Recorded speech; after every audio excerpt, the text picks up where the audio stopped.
Hello दोस्तों, कैसे हैं आप लोग। जब भी मैं एक वीडियो बनाता हूं उसमें कोई ना कोई आपको एक बिजनेस आइडिया देके जाता हूं और ज़्यादातर लोगों के कमेंट्स आते हैं कि सर एक वीडियो में आप एक ही बिजनेस का आइडिया देते हैं। तो आज का जो ये वीडियो है दोस्तों, इसमें मैं एक ही वीडियो में आपको 5 अलग अलग बिजनेसेस के बारे में बताता हूँ। आप चाहे हरियाणा में रहते हो, दिल्ली में रहते हो, यूपी, बिहार, पंजाब, महाराष्ट्र, किसी भी स्टेट में आप रहते हैं, चाहे आप गाँव में रहते हो, कस्बे में रहते हो या आप किसी शहर में रहते हो, ये 5 बिजनेसेस आप कर सकते हो। ये जो 5 बिजनेसेस मैं आपको बता रहा हूं, इन पांचों बिजनेसेस में रिस्क कम है क्योंकि ये वो चीजें हैं जिनकी लोगों को जरूरत है। आपको नीड जनरेट करने की जरूरत बिल्कुल भी नहीं है। तो आप ये वीडियो लास्ट तक भेजें और अगर आपने आज तक मेरे पेज को सब्सक्राइब नहीं किया है या पहले बार आज मेरे वीडियोस को देख रहे हैं तो सब्सक्राइब जरूर करें ताकि आप आगे भी अच्छे बिजनेस से रिलेटेड वीडियोस देखते रहें। तो सबसे पहले जो दोस्तों मैं आज आपको बिजनेस बताने जा रहा हूँ वो बताने जा रहा हूँ यूनिफॉर्म से रिलेटेड। आजकल स्कूल्स में, ऑफिसेज में, फैक्ट्रीज में स्टाफ को तो ऑब्वियसली यूनिफॉर्म की ज़रूरत पड़ती ही है। पिछले साल का अगर हम डेटा उठा के देखें ना दोस्तों, तो करीब 26 करोड़ स्टूडेंट्स ने लास्ट ईयर रजिस्टर किया है। आप देख सकते हैं मार्केट कितना ज़्यादा बड़ा है। और आपने देखा होगा जब किसी भी बच्चे को यूनिफॉर्म की ज़रूरत पड़ती है तो उनके साइजेस नहीं मिलते हैं, कहीं पे बच्चे को दूर जाना पड़ता है, शहर में जाना पड़ता है। तो ये ऐसा काम है जो आप ऑफलाइन और ऑनलाइन दोनों में ही कर सकते हो, दोनों मोड्स में ही कर सकते हो। अब क्वेश्चन आ जाता है कि इस बिज़नेस को कर कैसे सकते हैं। तो दोस्तों यूनिफॉर्म जो है उनको आप मैन्युफैक्चर खुद भी कर सकते हैं, लेकिन मैं ये रेकमेंड करता हूं कि शुरू में मैन्युफैक्चरिंग यूनिट आप ना सेटअप करें क्योंकि मैन्युफैक्चरिंग यूनिट सेटअप करना बहुत ही कैपिटल इंटेंसिव काम होता है। आपने फैक्ट्री सेटअप की, उसमें बहुत ज़्यादा आपको टाइम लगाना पड़ता है। शुरू में मैं ये रेकमेंड करूंगा कि आप किसी भी बड़े होलसेल मार्केट से यूनिफॉर्म्स लाएं और सप्लाई करें। सप्लाई डिस्ट्रीब्यूशन नेटवर्क पर आप फोकस करें, मैन्युफैक्चरिंग पे शुरू में फोकस ना करें। धीरे धीरे करके जब आपका बिजनेस बड़ा हो जाता है तो आप फैक्ट्री भी लगा सकते हैं। शुरू में आपको इस बिज़नेस को कैचअप करने के लिए, क्लाइंट्स बनाने के लिए, कस्टमर्स बनाने के लिए स्कूल्स को रीच आउट करना पड़ेगा। डेफिनेटली वहाँ पे जो कोऑर्डिनेटर्स रहते हैं उनसे बात करनी पड़ेगी। प्रोक्योरमेंट डिपार्टमेंट जो रहता है वहाँ पे बात करनी पड़ेगी। ईजी नहीं होगा। वीडियो में कोई भी चीज़ दोस्तों जब बताई जाती है तो वो ईजी लगती है, लेकिन ये काम करने ईजी नहीं होते हैं। लेकिन ईजी अगर होता तो हर कोई कर लेता। तो डिफ़िकल्ट होगा करना, लेकिन एक बार क्रैक कर लोगे ना, मज़ा आ जाएगा। मोटा पैसा है स्कूल से रिलेटेड बिजनेसेस में। अब बात कर लेते हैं मार्केट्स की।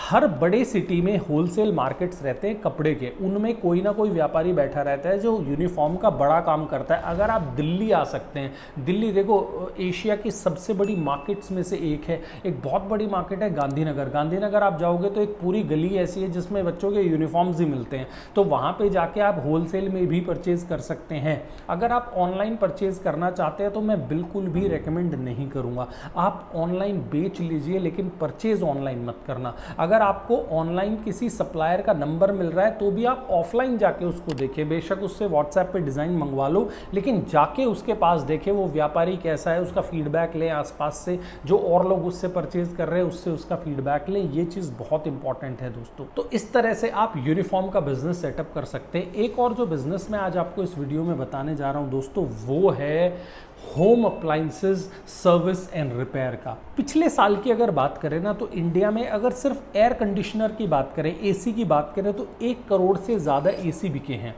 अब लोगों के दिमाग में ये बैठ गया है कि भाई एसी वगैरह हो गए, फ्रिज हो गए, वॉशिंग मशीन है, ये सुधारना तो लेबर क्लास का काम है, हम कहाँ ये बिज़नेस सेटअप करेंगे। ऐसा बिल्कुल भी नहीं है। थोड़ा सा शहरों की तरफ निकल के देखेंगे तो आपको पता लगेगा कि रिपेयर सर्विसेज जो है ना, एक एक दुकान पे 8-8, 10-10 लोग काम कर रहे हैं। थोड़ा सा आपको बाहर निकल के देखना पड़ेगा। बेशक आप उस शहर वाले बिजनेस कॉन्सेप्ट को अगर आप गांव में रहते हैं तो गांव में ले जाके रेप्लिकेट कर सकते हैं, लेकिन ये आप ना सोचें कि ये काम छोटा है। हर काम पहले छोटा रहता है, धीरे धीरे करके आप उस काम को बढ़ा सकते हैं। कोई शर्म नहीं है लोगों के घर जाके एसी सर्विस करने में। 500 रुपये मिलता है आधे घंटे का। प्रॉब्लम वहाँ है जब आप अपने आप को वहीं पे स्टक करवा लेते हैं, आप आगे नहीं बढ़ते हैं।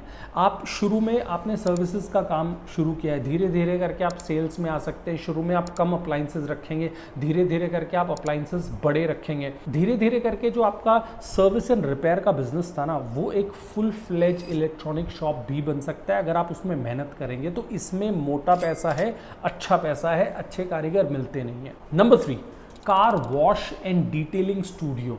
आज की तारीख में इंडिया में करीब 3 करोड़ 4 व्हीलर्स हैं। और अगर हम बात करें शहरों की, तो शहरों में क्या रहता है, लोगों के पास टाइम नहीं रहता है गाड़ियों को धोने के लिए। तो कार वॉशिंग के लिए लोग संडे को, सैटरडे को, जब भी उनका ऑफ रहता है, वो बाहर जाते हैं और सर्विस करवाते हैं, वॉश करवाते हैं। और बहुत सारे युवा जो गाड़ी खरीदते हैं उसमें बहुत सारी तरह की एक्सेसरीज लगवाते हैं। तो कार डिटेलिंग स्टूडियो का कॉन्सेप्ट बहुत अच्छा है। बहुत सारे फ्रेंचाइजी मॉडल्स इस पे चल रहे हैं। मैं वो रेकमेंड नहीं करता हूं।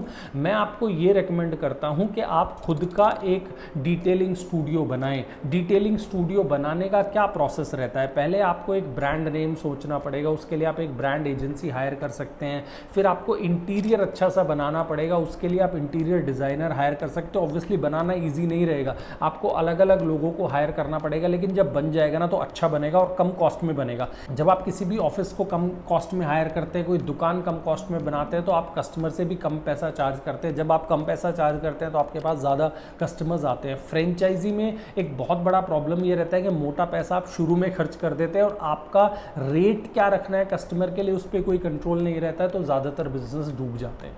तो खुद का आप कार डिटेलिंग स्टूडियो बना सकते हैं। नंबर 4, पहले कॉन्सेप्ट था कॉफ़ी शॉप्स का। लोगों को मीटिंग्स करने होते थे, एक दूसरे से बातचीत करने होते थे, तो कॉफ़ी शॉप पे चले जाते थे। बरिस्ता जैसे कॉफ़ी शॉप पे 200-200, 250-250 रुपये की कॉफ़ी पी लेते थे। लेकिन अब लोग थोड़ा सा हेल्थ को लेके जागरूक हुए हैं।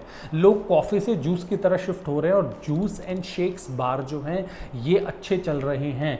इस साल की बात करें तो 6 बिलियन का ऑलरेडी ये मार्केट है और ये अगले आने वाले 4, 5, 6, 7 साल में 29 बिलियन तक जाने वाला है, मतलब 5 गुना बढ़ने वाला है और आप इस इंडस्ट्री का पार्ट बन सकते हैं। सबसे आसान जो तरीका है ना इस बिजनेस को शुरू करने का, वो है इंटरनेट पे जाके ये सर्च करिए कि आपके आसपास कौन से 5 अच्छे जूस एंड शेक्स बार्स हैं। वहाँ पे जाके आप सर्वे कीजिए, कौन सा कस्टमर किस रेंज की आइटम्स प्रेफर कर रहा है, कौन सा कस्टमर किस चीज़ को लाइक कर रहा है, कौन से स्टोर पे ज़्यादा भीड़ है, कौन से मार्केट में इस आइटम का ज़्यादा फुटफॉल है, और वहाँ से आप कॉपी कर सकते हैं। तो जूस एंड शेक्स बार का जो बिज़नेस है ये अच्छा बिज़नेस है, इसको आप एक बार एक्सप्लोर ज़रूर कर सकते हैं। और इसके बाद एक लास्ट जो बिज़नेस आपको बताने जा रहा हूँ दोस्तों, वो है स्टेशनरी का। लेकिन मैं जो स्कूल में स्टेशनरी यूज़ होती है उसकी बात नहीं कर रहा हूँ, मैं बात कर रहा हूँ इंडस्ट्रियल स्टेशनरी में। बड़े फैक्ट्रीज, बड़े ऑफिसेज जो हैं उसमें ह्यूज अमाउंट में स्टेशनरी की डिमांड होती है। मोटे मोटे रजिस्टर्स, पेन के बंडल्स, पेपर्स के मोटे मोटे बंडल्स, बड़े बड़े कार्टन्स वहाँ पे सीधे जाते हैं दोस्तों। टेप बहुत बड़ी क्वांटिटी में चाहिए होती है। इस तरह का ना हज़ारों, सैकड़ों, हज़ारों तरह की चीज़ें होती है इंडस्ट्रियल स्टेशनरी में जो रिक्वायरमेंट रहता है। मैं इंडस्ट्रियल B2B बिजनेसेस को क्यों रेकमेंड करता हूँ उसका आपको रीज़न बता देता हूँ। B2B बिजनेसेस में टिकट साइज़ अच्छा रहता है। आपने एक कंपनी एक बार पकड़ ली और उसको ढंग से सर्व कर रहे हो ना, 5 साल, 10 साल, 15 साल तक आप उस कंपनी को सर्व करते हैं। आपने मान लो 10 कंपनियां पकड़ ली और हर कंपनी में आप 10-10 लाख का भी साल में माल सप्लाई कर रहे हैं, तो 10 कंपनी में ही आप 1 करोड़ का काम कर लेंगे। इसलिए B2B जो है ना, वहाँ पे आप डायरेक्ट कनेक्ट बना सकते हैं क्लाइंट के साथ और अच्छा मोटा बिजनेस कर सकते हैं। तो दोस्तों ये जो बिजनेसेस मैंने बताए हैं ना, इनमें एक चीज़ कॉमन है। वो कॉमन चीज़ ये है कि इन सारे बिजनेसेस में ना मेहनत है। कोई भी काम ऐसा नहीं है जो करने में बहुत आसान हो। और आजकल के युवा के साथ जो एक बहुत बड़ा प्रॉब्लम है, ज़्यादातर युवा के साथ, सभी के साथ नहीं, वो ये है कि वो काम ऐसा करना चाहते हैं उसमें ज़्यादा मेहनत ना हो। दोस्तों जिस काम में मेहनत नहीं होती ना, उस काम में कंपटीशन बहुत ज़्यादा होता है। तो कंपटीशन अगर आपको बीट करना है, जो मैंने आपको 5 बिजनेसेस बताए हैं, इनमें से आप कोई भी ऑप्ट इन कर सकते हैं। आपको इन बिजनेसेस के बारे में कुछ भी मुझसे पूछना हो, आप कमेंट्स में पूछ सकते हैं। मैं अपने कमेंट्स का खुद से रिप्लाई करता हूं, तो कोशिश करूंगा आपको उन सारे क्वेश्चंस को आंसर करने की। इन बिजनेसेस के अलावा और कोई बिजनेस से रिलेटेड आपकी क्वेरी हो, वो भी आप कमेंट्स में पूछ सकते हैं, and I will try to answer those questions. अभी भी सब्सक्राइब अगर नहीं किया है इस चैनल को, सब्सक्राइब कर लेना। अगले 6 महीने में आपकी लाइफ चेंज हो सकती है अगर मेरे सारे वीडियोस आप देखेंगे। बिजनेस की ग्राउंड रियलिटी की इन्फॉर्मेशन मैं आपको ला के देता हूँ, हवाबाजी वाली बात मैं नहीं करता हूँ। Thank you.